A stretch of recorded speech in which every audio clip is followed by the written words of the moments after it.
నేను రోజు 4 గుడ్లు తింటాను. మా అబ్బాయి ఏమో వాటి టార్గెట్ 200 గ్రామ్స్ ప్రోటీన్ రోజుకి. సో 10 గుడ్లు తింటాడు. సో 10 గుడ్లు తినేవాళ్ళు మొత్తం ఎల్లోతో తినాలంటే దట్ ఈస్ అ డిఫరెంట్ ఇది హామ్ ఏం కాదు, because he is exercising like that. నేను చేయను. So I can't, it is not advisable నేను తింటాం అలాగే. 4 గుడ్ల వరకు ప్రాబ్లం లేదు. సో అదొకటండి. కానీ ఫండమెంటల్గా ఎల్లోలో ఫ్యాటు, కొలెస్ట్రాల్ అది చెడు అన్నది is old science and bad science. Bad science కూడా ఎందుకంటే అప్పట్లో వాళ్ళకి అది మెజర్ చేస్తానికి దానివల్ల ఇంప్లికేషన్స్ ఏంటన్నది నాలెడ్జ్ లేదు. ఇదేదో ఎవరో కుట్ర పని చేస్తాం అన్నది కాదు. కొద్ది గొప్ప ఉండిందిలేండి అది కూడా.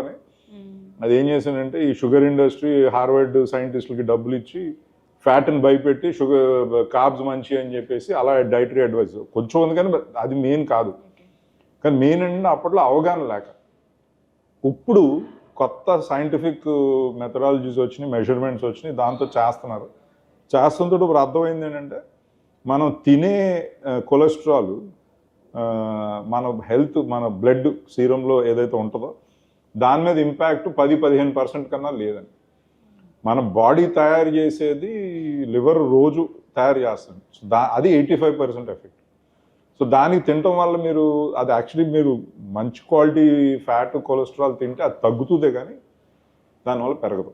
అన్లెస్ మీరు చెప్తున్నారు కదా మరి మీరు దాన్ని ఎట్లా తింటున్నారని, అది కొంచెం ఇంపార్టెంట్. సో అది ఫస్ట్ ఓల్డ్ సైన్స్ అండి.